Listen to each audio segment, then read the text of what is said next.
We are so excited to have everyone joining us today for our session led by Dr. Mishka Terplan and Dr. Stephanie Pierce.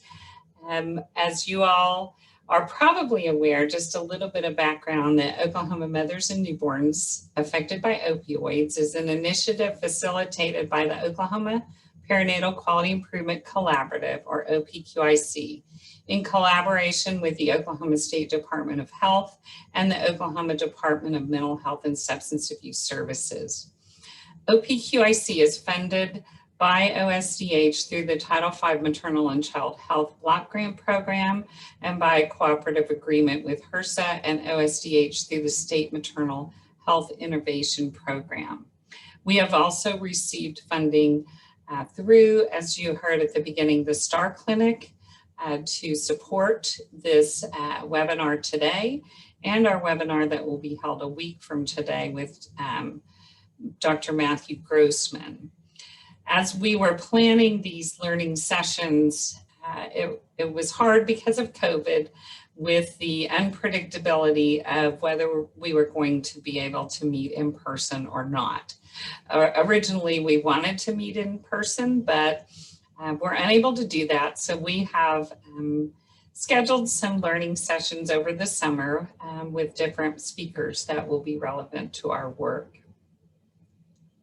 So thank you all for joining us today. Next slide, Denise.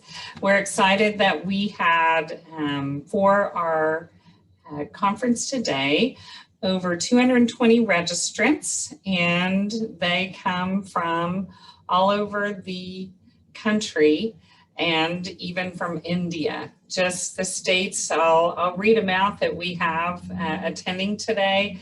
Participants from Alabama, Arizona, Maryland, North Dakota, California. No, I'm going in the wrong, that was not alphabetical, sorry. Alabama, Arizona, California, Maryland, Massachusetts, Michigan, New Jersey, New Mexico, North Dakota, Oklahoma, South Carolina, and Washington, and all the way from India. We were wondering what time it is over there. So we are glad that you all are attending today, and welcome everyone. I'd like to introduce our speakers today, and then I will turn it over to Dr. Mishka Terplan. First, let me introduce Dr. Mishka Terplan. He's a board certified in both obstetrics and gynecology and in addiction medicine. His primary clinical research and advocacy interests lie along the intersection of reproductive and behavioral health. He is Associate Medical Director at Friends Research Institute, Deputy Chief Clinical Officer at the Department of Behavioral Health of the District of Columbia, and adjunct faculty at the University of California, San Francisco, where he is a substance use warm line clinician for the National Clinician Consultation Center. He is also a consultant for the National Center on Substance Abuse and Child Welfare and the Addiction Medicine Specialist for Virginia Medicaid. Dr. Terplan has active grant funding and has published over 120 peer-reviewed articles with emphasis on health disparities, stigma, and access to treatment. He has spoken at local high schools and before the United States Congress, and has participated in expert panels at the CDC, SAMHSA, ONDCP, OWH, FDA, and the NIH, primarily on issues related to gender and addiction. Let me also introduce Dr. Stephanie Pierce. Stephanie Pierce is an associate professor of maternal fetal medicine at the University of Oklahoma Health Sciences Center. She completed her OBGYN residency in Cleveland, Ohio, and came to OU for fellowship, where she has continued her work as a faculty member. Dr. Pierce sees patients with a variety of maternal and fetal complications, but her primary clinical and research interests include substance use disorder in pregnancy and maternal obesity and its effect on pregnancy and neonatal outcomes. She serves on several statewide teams with the aim of improving maternal health in Oklahoma, and especially passionate about improving care for women with substance use disorders. She is the medical director of the STAR Prenatal Clinic at OUHSC, which is a multidisciplinary clinic dedicated to providing comprehensive prenatal care for women with substance use disorders. Dr. Pierce is also the medical director on the obstetric side for OMNO. So I thank both of you all for being here today with us, and I am going to turn it over to Dr. Terplan. Well, thank you. And thank you so much for inviting me and for everyone who's joining. And I'm really looking forward to the conversation with Dr. Pierce. And I am going to share my screen and we can get started. So thank you. As mentioned, I'm Mishka Terplan. We're going to give an overview right now, sort of the history and epidemiology of drug use in pregnancy, and also talk a lot about stigma, discrimination as it relates to using drugs during pregnancy. I have no disclosures. The anthropologists who've studied human culture have only found one in which people did not use what are called ethogens, substances that produced by plants that cross the blood-brain barrier and change consciousness. And the only culture that didn't use any drugs was one that lived on an island in contemporary, like Papua New Guinea, where none of the plants produced ethogens. And substance use is really part of human culture, part of the archaeological record. In fact, you could think of it as something that is ancient. And here, depicted on the left-hand side, this is a figure known as the poppy goddess.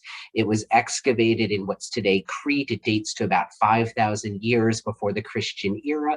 And not much is known about the people, but you can see it's a figure of a woman, and there are poppies coming out of her forehead.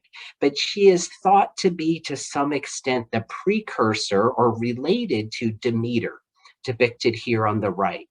The goddess of harvest, the reproduction of agrarian society, depicted holding wheat, but when you look closely, she's also almost always depicted holding opium poppies. So whereas psychoactive substance use in general is ancient, it's really addiction, as we understand it as a modern phenomenon, is a relatively recent thing. And it dates to the mid-1700s. The first drug epidemic was alcohol, sort of following the distillation of higher potency spirits, in this case gin, coupled with rapid urbanization and sort of urban poverty, we had the first drug epidemic of alcohol. And this is one of the earliest images of addiction. And you can see front and center is a woman who may or may not be neglecting her infant that is falling over the railing. So that's the first drug epidemic. And the second in world history is opioids. Really dates to the end, late 1800s, sort of turn of the 20th century. And was really considered to be an illness of women, of white, upper class or upper middle class women who had become exposed to opioids from their physician for the treatment of female ailments, menstrual discomfort, menstrual irregularities, and even hysteria, which was a diagnostic category at that period of time. And this relationship between opioid prescribing and subsequent opioid addiction is illustrated in, this is a textbook here from 1902, called Morphinism, Capriciousness of Mind, Irritability, Selfishness, Restlessness, and Excitability are the natural characteristics of many women who quickly become morphinists, especially if under treatment for disorders of the generative organs. So you might wonder, how was addiction understood, in this period of time? And it was actually understood as an illness.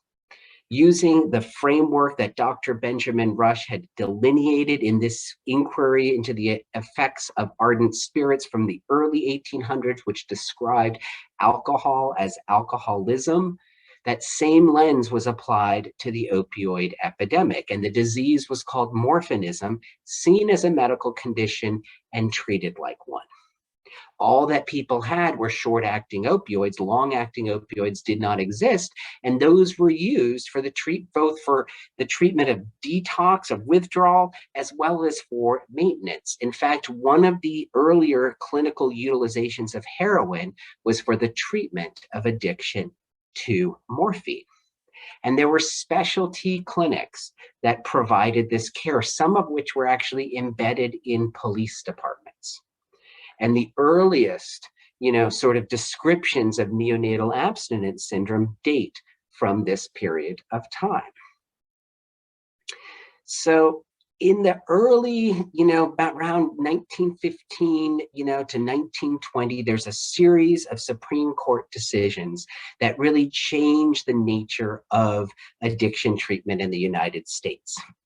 Sort of following passage of the Harrison Narcotics Tax Act, there was a clause in that act that permitted the prescribing of opioids in the physician's professional capacity only. And what that phrase meant was argued through a series of Supreme Court decisions. On the one hand, the medical society said using opioids to treat addiction to opioids is legitimate medical practice. And on the other side, the Department of Treasury, which was the department tasked with enacting the Harrison Narcotics Tax Act, said no, prescribing opioids for opioid addiction is not in the course of a physician's professional capacity. And the government won and basically rendered the prescribing of opioids for the treatment of opioid addiction illegal in the United States until 1974. And this sort of policy change really shifted both where addiction was quote unquote taken care of and who we considered a person to use drugs to be. It went from addiction being something in the medical and public health space to being predominantly a criminal justice issue. And the person that we associated with substance use went from a woman, a white woman, upper class or upper middle class, to a man, to a non-white person, and to somebody of lower socioeconomic status. So it's this, context in which the current opioid crisis emerges. And there have been multiple different crises, or epidemics throughout the 20th century, but this is in many ways transforms things again. And this is the slide from CDC that was published in 2011 that labeled the crisis as a crisis. You can see the volume of sales, that's the green line, increasing, parallel increase in drug treatment admissions for opioid use disorder, the blue line, and a parallel increase in opioid related deaths. So this big, we think of this crisis to originate really in its iatrogenic, i.e. it came from the practice of physicians and medicine itself. But I think you guys know this, but what I think we've paid a little less attention to is, opioid prescribing peaked in the United States around the period of time that CDC labeled it a crisis. And this is really in keeping with US drug policy. We label something a crisis usually at or even following the peak of the true epidemiology of use. And it's been declining over the last decade. Still, we prescribe at a level at least 50% higher than we did in the early 1990s, but it's declining. Yet, as we're all aware, overdose deaths continue to increase. And this is because it's really what we call a triple wave or maybe even a 4-part wave epidemic. The first part, that's the purple line, is the increase in prescription opioids, really peaking around 2010 or so. Then that was followed by a market increase in heroin. And since 2013 nationally, although this date differs greatly by different parts of the United States, we see that the overdose crisis is being driven increasingly and almost at times exclusively by synthetic opioids such as fentanyl and fentanyls that have entered into and literally contaminated, the illicit drug market. So in this crisis, there has been a particular attention to race. And by race, I mean the plight of white folks. On the left-hand side, this was an article, this is where the phrase disease of despair was coined, a very influential article that looked at changes in morbidity and mortality, contrasting France, Germany, UK, Canada, Australia, and Sweden to middle-aged US white people and middle-aged US Hispanic people. And you can see a marked difference that declined sort of parallel until around 2000, and then the graph changes greatly for middle-aged US white people with increasing mortality and great distinction to the rest of the globe. And on the right-hand side, you can see sort of the societal response. And the New York Times can be quite pithy, oftentimes I think unintentionally, in really summarizing the spirit of the time. In heroin crisis, white families seek gentler war on drugs. And so we're seeing a shift again in these sort of domains of how we think about addiction, where it's a return to a medical and public health lens, away, gradual away from criminal justice. And instead of sort of having an association of like who a person who uses drugs is, we have now a universalizing language that I would call really a language of whiteness, where we say anyone can develop an addiction. It doesn't matter your age, your race, your ethnicity, if you live in a rural or a urban setting, everyone is vulnerable to addiction. And although that is true, that sort of universalizing language really erases the important distinctions of race and gender to drug use and its consequence. For example, if you're a 18-year-old white man who's arrested, or pulled over by the cops and is carrying a little bit of cannabis, the outcome of that might be markedly different for that moment and your life course than if you're a young Black man carrying a little bit of cannabis who's pulled over by the cops. So this sort of context that our public health response relates to who we think a person who uses drugs is, was the premise of this book by Troy Duster, The Legislation of Morality, published in 1970, the year before Richard Nixon launches the war on drugs.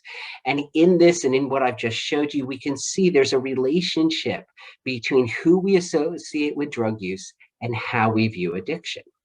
And that addiction was considered a medical condition before it wasn't.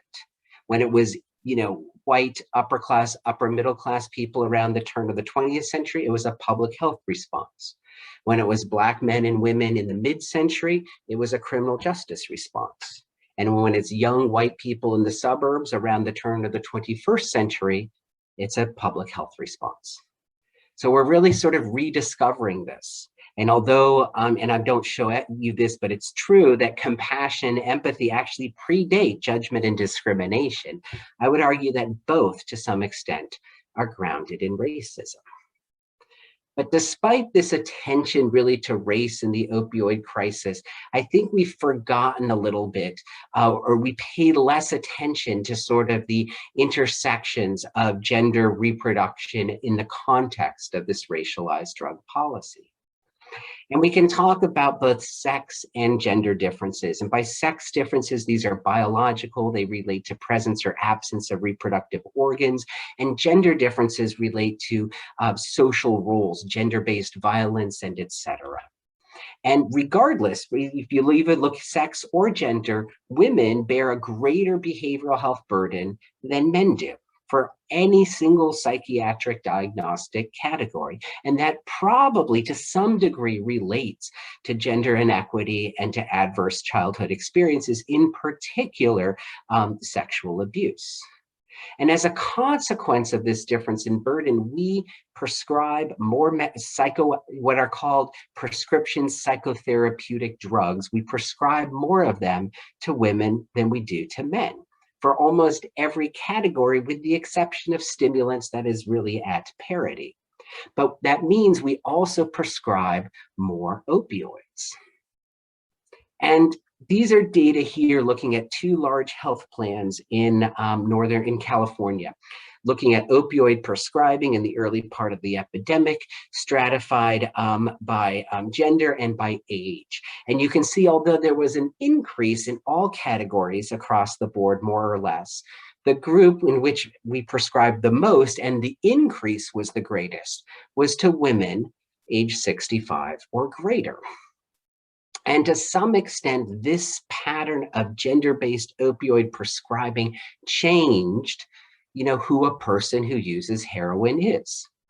On the left-hand side here, these are data looking by decade of first use of heroin and breaking apart, men versus women. And whereas in the 1960s, maybe 20% of people who used heroin were women, today it's at least 50%. And on the right-hand side, these are people presenting to treatment for opioid use disorder. One group, they used heroin. The other group, they used prescription opioids. But in both groups, it's slight majority women. And this is, we talk, more men, still die of opioid overdose than women do, but the rate of change is increasing more rapidly for women than it is for men. And these are data here from the Washington Post, again, looking only at white people, looking at change in mortality, stratified, by gender and also by rural urban residents. And you can see the greatest increase in death has been amongst women living in rural areas. But it's not just the opioid. These are data from the MMWR contrasting all drug deaths between 1999 to 2017, marked increase across all age categories, but also significant increases due to benzodiazepines, cocaine, as well as and antidepressants, as well as the other opioids.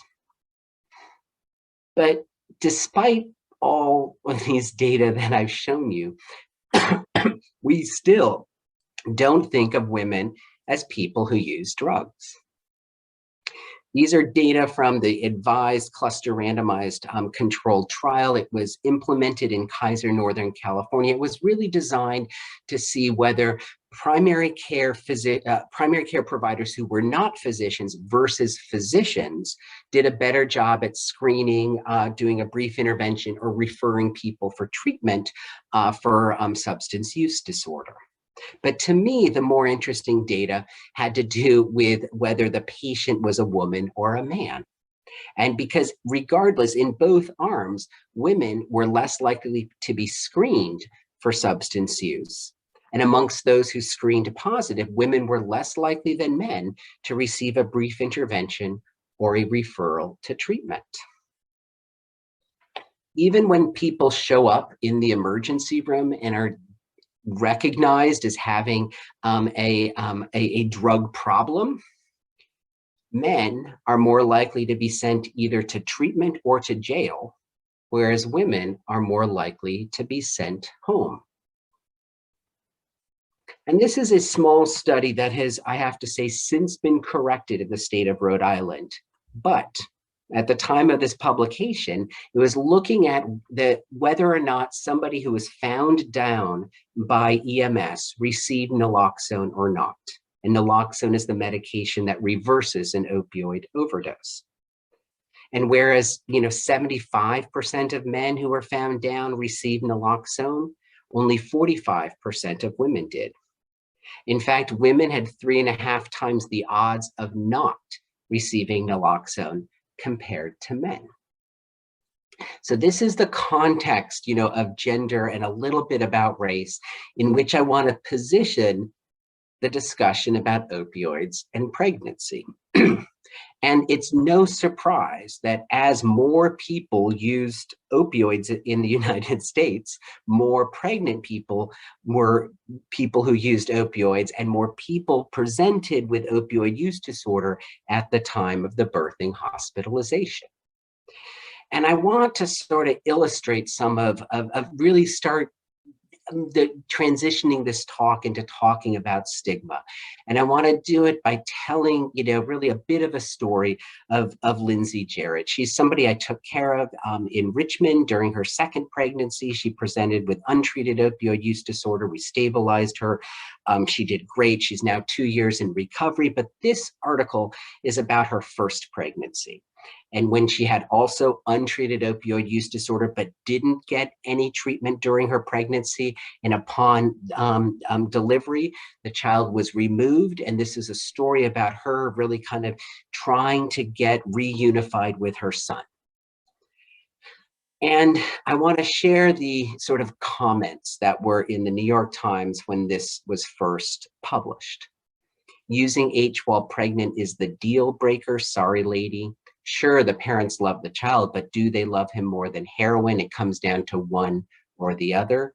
As someone in a similar situation, I have no sympathy for her. You use drugs while pregnant, you do not care about the child, period, says Michael. There are consequences of being a junkie. You just don't return to life expecting all you had before. And I think the most succinct and salient, some people should not be allowed to have children. So this, what I would call undeserving discourse that is illustrated by these comments, really has its origin in the, crack baby hysteria. The sort of massive amount of public media preoccupation with this idea that a pregnant person using cocaine was irreparably damaging her fetus. And this was from the Time magazine, crack kids, their mothers used drugs, and now it's the children who suffer, that they were going to be coming into the public education system, being unteachable, being broken, being a permanent underclass. None of those hypotheses proved to be at all true. And there was a complicity of poorly done science at the time that really helped fuel this panic. And it's really been understood, like we understand sort of like this image of the crack baby as where the war on drugs and the war on abortion collided. Crack babies, the worst threat is mom herself. So we use the word stigma to describe that sort of language. And I think we should unpack what that word means a little bit. So stigma really comes from Goffman, who was a sociologist in the mid-century. But I like the Drug Policy Alliance definition, I think, kind of like the best. It's the experience of being, quote, deeply discredited or marked due to one's undesired differentness. To be stigmatized is to be held in contempt, shunned, or rendered socially invisible because of a socially disapproved status. In other words, stigma, the term comes from stigmata, the wounds of the crucifixion of Christ. It's a mark that somebody else has due to their, undesired differentness. And there are marked, it's a deviation from the norm. And there are marked sort of gender is a norm and gender deviations differ. And this is an article here on the left. It was an ethnographic study of college kids looking at smoking. And whereas men who smoked were called, attractive or more masculine, women who smoked were referred to as trash and as sluts. And motherhood itself is a social norm. And deviations from this sort of goddess myth really is what lead to this distinction between deserving versus undeserving motherhood. And I would argue that people who are pregnant who use drugs have a particular and a particularly harmful stigma. But remember, stigma is a term of the other person. It's a mark of difference that somebody else bears because they're non-adherence to social norms. It's a them problem. And I prefer the terms discrimination and prejudice because discrimination and prejudice relate to how we relate to other people. These are us problems, and we can do something about the us problems. We can change our behaviors. And as you know, discrimination and prejudice are actually quite common amongst providers who take care of pregnant people and their infants. This on the left-hand side, these are data from a survey of neonatal intensive care unit nurses, and over 25% endorse the statement that I frequently blame the mother of an infant with NAS for the infant's health problems. And on the bottom, this was a survey conducted about medical students, interns, and residents, and you can see that that over half of medical students feel angry towards women who use drugs when they're pregnant. Almost half, feel that mothers who use drugs during pregnancy should not be allowed to retain custody of their children. And, towards half feel that mothers who use drugs overly utilize healthcare resources. The good news is you can see as you kind of go up the ladder of training, there's a decrease in endorsement of statements of discrimination. So education kind of works. But one of the ways, or the way I would argue, that we sort of articulate as a society discrimination and prejudice is through punishment.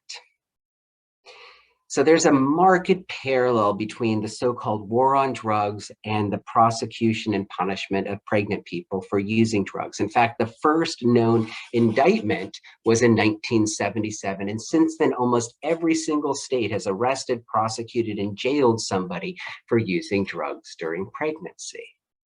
And this parallel sort of between the so-called war on drugs and the growth of the foster care system was well detailed in this white paper from the Movement for Family Power. You can see on the bottom, the blue line in the middle, this is the growth of the prison population in the United States increasing markedly during the second phase of the war on drugs, and sort of leveling and decreasing recently. And somewhat parallel increase on the top, the right, of the number of infants removed and placed into the foster care system. A similar increase in spending.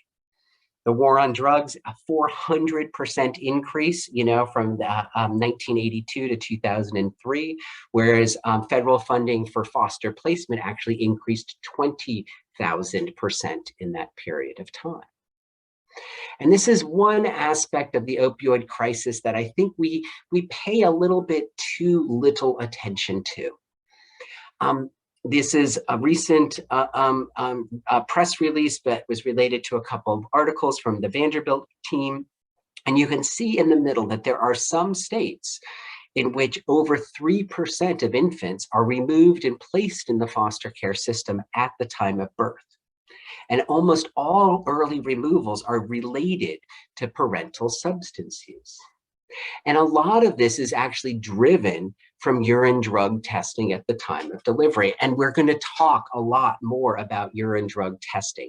But I wanted to draw your attention to, there was recently an ACOG media statement that talked about what they call test and report, and called out provider culpability in participating in systems of criminalization through that process. And they said policies that require practitioners to respond to substance use and use disorder in a primarily punitive way require healthcare providers to function as agents of law enforcement. So I would argue that the proximity of policing to clinical care is nowhere closer than it is at this moment in time in birthing hospitalizations. And this is driven to a large extent by state policies. And the Guttmacher, counts these. And you can see the weight of state policies is really towards the punitive. Those would be the top 3 rows. There's 23 states plus DC that define child abuse as substance use in pregnancy. It's grounded in state statute that way. And the sort of supportive policies, which would be the bottom 3 rows, there are fewer states that have those. And we know this from the alcohol literature, a little bit less from the other substance literature, but there's a relationship between punitive state policies and worse outcomes on the population health level. Designating using drugs as child abuse or neglect, as well as mandatory warning signs, those would be for alcohol, increase the odds of low birth weight and premature delivery at the population health level, and decrease the odds of any prenatal care or APGAR scores of 7 or greater. And CPS reporting requirements actually have no effect on those population health metrics. We know that states that have implemented punitive policies have seen a greater increase in neonatal abstinence syndrome than states that have not. And, whereas, like, generally speaking, drug policy in the United States is becoming less punitive, and it has over the last almost 20 years. And, I showed you that graph of the gradual decarceration. We're talking about sort of liberalization of cannabis policies, rolling back of, 3 strikes and things like this. There's a lot of sort of gradual change in a less punitive way in general drug policy. But in the context of substance use in pregnancy, state policies are becoming more punitive. And that's interesting. Why is drug policy going one way and drug policy in pregnancy going a markedly different way? And that's because these policies are actually not driven by overall drug policy. They're driven by other reproductive policies. And these are data from Sarah Roberts that looked into this, and she looked at the relationship between, punitive policies and non-punitive policies, and she found the one thing that was associated with whether a state, implemented or expanded punitive policies was the presence or new restrictive reproductive health policies at the state level. So all of this really gets at the ground of this somewhere is thinking about what is discrimination and what is a freedom from discrimination, which is written into, the Universal Declaration of Human Rights. This is Eleanor Roosevelt, holding a copy of that. So everybody, should have the freedom from discrimination. And when I think about discrimination, when I think about responding to it, I really think, like, on the one hand, it's rooted in ignorance. Ignorance of addiction as a disease, ignorance of what treatment is, ignorance of recovery, ignorance really regarding what the actual risks to newborns of in utero substance exposure are. But I think, as you could see from those quotes in the comment section of the New York Times, discrimination is also rooted in intention. This sort of intentional punishment of people deemed unworthy, people that we think are not deserving of motherhood. They do not deserve the right and the support of motherhood. So in place of punishment and this, landscape, that I've laid out, there's really 3 questions I want to walk through. Why would a pregnant person use drugs? Are there alternatives to punishment? And how can we do less harm? So why would a pregnant person use drugs? This is, I actually think, not the right question at all. Most people use drugs to which some people develop an addiction. Many people who use drugs get pregnant, stay pregnant, and etc. So the question really is not why would somebody use drugs, but what happens when people who use drugs get pregnant and stay pregnant. So these are data from the National Survey of Drug Use and Health, contrasting pregnant to non-pregnant, and stratified by trimester and separated by substance. And you can see a couple of things.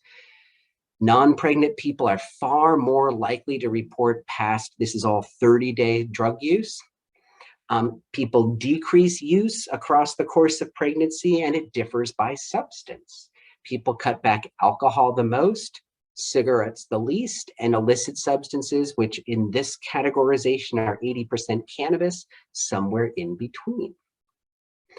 So I look at those data, and to me, they support the statement that all pregnant people are motivated to maximize their health and that of their baby to be. Nobody thinks smoking cigarettes is a healthy behavior. Some people can stop, other people can't. Those that can't likely have an addiction. You can think of pregnancy as a natural experiment that separates use from use disorder. People who continue to use a substance in pregnancy very likely will meet criteria for having a use disorder. So when we talk about, pregnancy and substance use, we're not talking about people who develop addiction in the gestational window. That does not happen.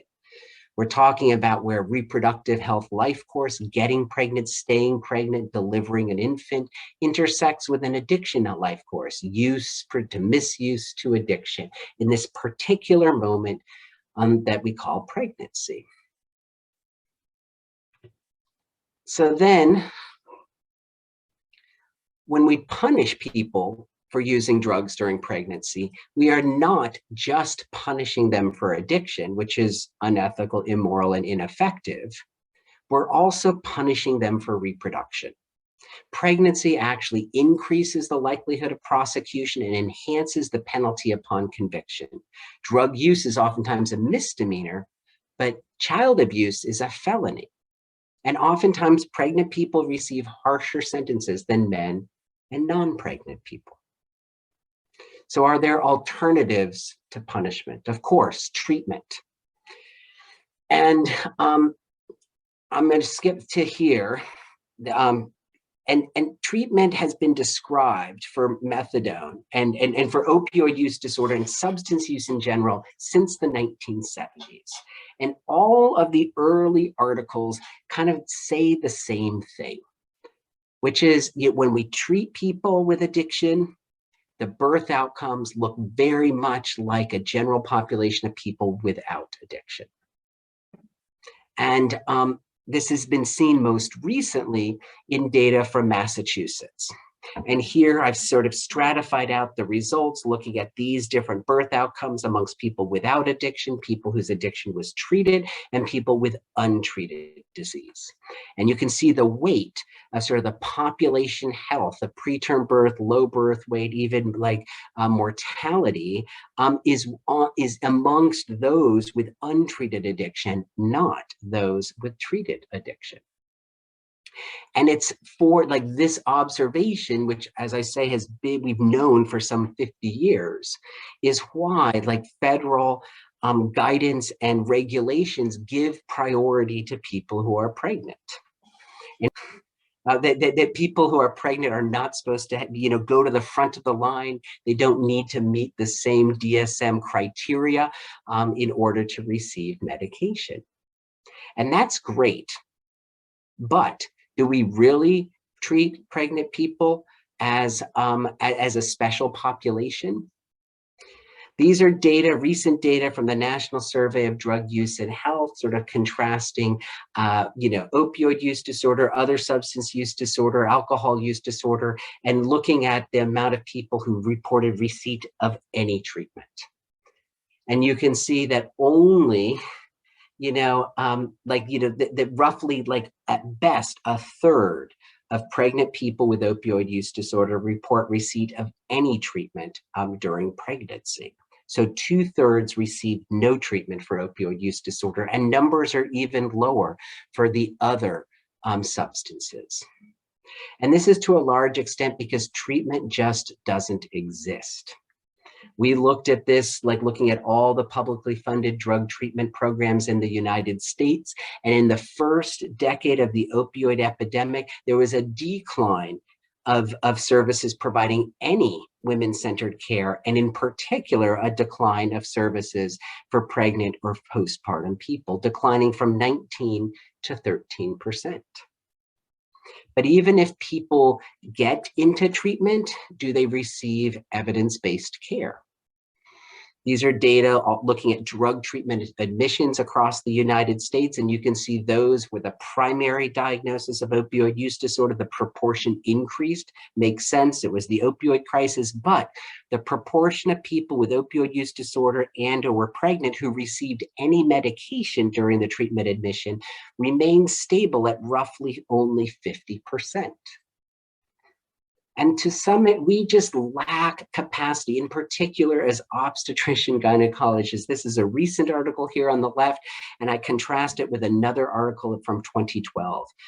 12.4% of OBGYNs were waived to prescribe buprenorphine. In 2020, it's 1.8.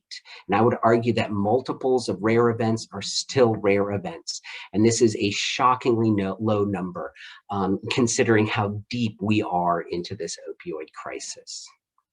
So when you put it all together, there's the universe of pregnant people with opioid use disorder, of whom, based upon national level data, only a third receive any treatment, of whom only 50% receive medication, which is the standard of care, of whom, a much smaller proportion receive the integrated co-located services that we think of, as the standard of care in general in pregnancy.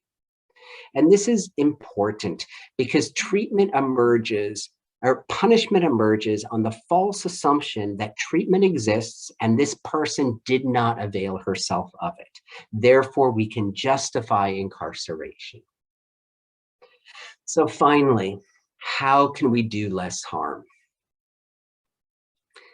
I think, first of all, language is important.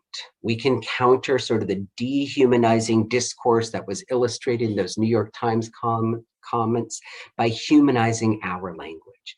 That means using language that's both evidence-based and person-centered. And to recognize that the words we use influence how other people think about addiction, think about people who use drugs, and influence both scientific discussions, public health, media, and etc. We need to, pay attention to how we speak and how we write, to use language that respects the worth and dignity of all persons. That's what we mean by people first language.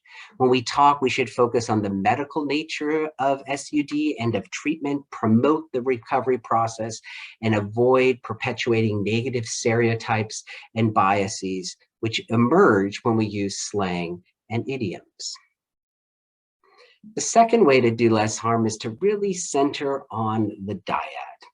And I like this quote. This is from Dr. Winnicott. He was a pediatrician first who went back and did training as a psychiatrist. He's the person who described the blankie of the attachment a young child has to an object. And he said, there is no such thing as a baby. If you set out to describe a baby, you will find you are describing a baby and someone. A baby cannot exist alone, but is essentially part of a relationship. Because when we aren't centered on the dyad, it's disaster. And I'm not going to read through this as just yet another news story of somebody, this is in Montana, who wants to incarcerate any pregnant person who uses drugs for the duration of a pregnancy in order to protect the fetus from the exposure. This kind of sort of false dichotomy between rights of fetus versus rights of mom is false. On either side, it falls apart. We have to center on the dyad, and that means thinking of them as a unit, as one, and policy needs to be grounded in that. And finally, when I think about what is medicine, what is public health as a practice, it is something that is both, evidence-based and person-centered. And that means really when we talk about evidence-based care, we want to have data that reflects science and not stigma. We have this false assumption, that from the perspective of, let's say, the newborn, that prescribed medications are safer than legal substances that are safer than illegal ones. And that harm accumulates more in the illegal space than in the legal or prescribed space. And that's just not true. From the perspective of teratogens, which are substances that cause birth defects, there actually are no illegal substances, that cause birth defects. There are some legal ones, in particular alcohol, the leading cause of preventable intellectual disability in the United States, and a whole host of prescribed medications. But this assumption that something that's illegal is worse than something is legal is applying a sociological and legal distinction to a biological and public health processes, which is illustrates, I think, how the war on drugs and that way of thinking has just infected how we think about many, many, many topics. The second thing is that I think we tend to overstate the risks of in utero chemical exposures and really minimize the role of the caregiving environment. And to me, that statement is illustrated best, through the work of Hallam Hurt, who was one of the first people to get a NIDA grant to study the effects of cocaine on development. And her hypothesis was that kids exposed in utero to cocaine would have decreased IQ at 2 years of age. And she found actually no difference between people whose moms had used cocaine versus those who didn't in terms of IQ. But what she did observe was a range of IQ amongst both of those groups. And this shifted the course of her research from focusing on the drug to focusing on the environment. And she began to do home visitation, and she operationalized the home environment. And these are some of the categories here in table 5.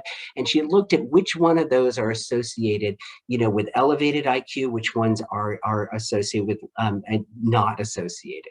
And you'll see that the physical environment, which is oftentimes the one thing that child welfare looks at a home visit, is not associated with development. But whereas learning stimulation, variety of experience, warmth and affection, those things were. So it wasn't the cocaine that was causing these changes in IQ, it was the caregiving environment. And when we talk about people-centered care, really what we're talking about is empathy. And this means to some extent unlearning what we learned in training. We assume that scientific reasoning is somehow divorced from emotion, and that is an unfortunate assumption because emotions actually help us in the clinical encounter. They help us guide to what's important to pay attention to. It directs us to the personal meanings that patients give to words. Empathy facilitates trust and disclosure, and in and of itself, it can be therapeutic. And empathy is how we guard ourselves from burnout. It makes our work more meaningful and more satisfying. And it's, really what we're talking about is moving from a language of empathy or to a language of empathy from a language of shame.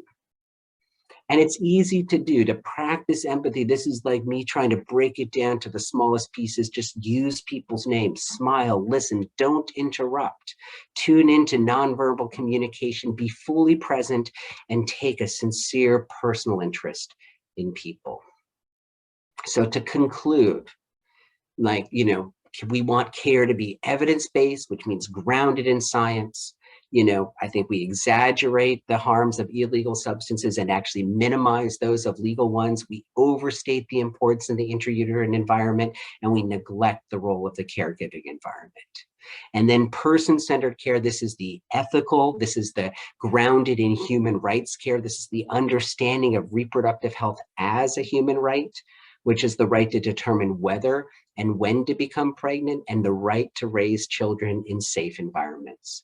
This means supporting autonomy, supporting maternal subjectivity in decision-making surrounding pregnancy. And as providers, it means remaining attuned to the unique demands we place on pregnant and parenting people, on their bodies and on their minds. So with that, I want to stop. I want to share my contact information. I work on this substance use warm line. It's free for any provider to call anywhere in the United States. That's the number there. And on the right-hand side, I want to share with you, this is a photograph of my mother. She's pregnant with me at the time, roughly end of the first trimester. You can see she's drinking wine, smoking a cigarette, both behaviors she stopped during pregnancy. She never smoked cigarettes again. And I share this because just as I sort of began by saying that all human cultures have used substances, most people in the United States have used substances for which some people develop an addiction. That also means that most of us are actually born substance exposed. So with that, thank you. I'm going to stop sharing the slides. And well, I don't know. Oh, there we go. And I welcome, Barbara, let me know if there's time for comments and et cetera. Thank you. I think we have a few minutes if you have questions in the chat or comments. Thank you so much, Dr. Terplan. Or if anyone would like to unmute themselves, you will have to ask for permission. If you have a raised hand feature in your reactions or in your at the bottom of your participant list, you can click that, or you could click yes, and we will go to that person to unmute.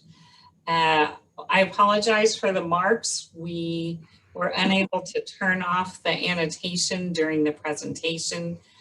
So we will correct that for the next meeting, but if others for the rest of the session today, please avoid going to annotate in your view Yeah.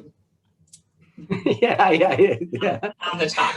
I also want to say that like there's time for questions and answers later too, towards the end of the day, and we will be having a little bit of a fishbowl coming up. But if there's time, if anyone has any questions, put them in the chat box, raise your hand. Chat's gonna be faster. But I am here to answer questions. Dr. Terplan, one of the questions that had come up was, are there any studies that look at the effects of substance use disorder and maternal-infant bonding? Yeah, so I think really, yeah, it's a great question. This is where I think the distinction between treated substance use disorder and untreated is important, or perhaps a better way to say it is people in recovery versus people with untreated use disorder. And because we don't always measure things that way, our results get blended. If we don't mark that distinction, we might attribute outcomes to the drug, where really the outcome should be attributed to untreated addiction and all that means. It's not the substance, it's the context of the illness in our society. So the literature I'm familiar with about attachment all takes place in the context of treatment. And there's some great examples of programs that use, there's all sorts of different methods, but the one that I'll just mention briefly, actually just the intervention is mindfulness. It begins during, mindfulness exercises during prenatal care and continuing, post-delivery. And these would be the folks at the Mater Clinic in Philadelphia that you can compared to people not engaged in mindfulness, you can demonstrate, increased, attachment to, different ways of measuring that. So I think there's lots of things you can do. I think recovery, on the whole increases attachment. I think that, there's specific interventions to help support that more. I think keep people being able to stay engaged postpartum, which I haven't mentioned, which is a huge critical issue.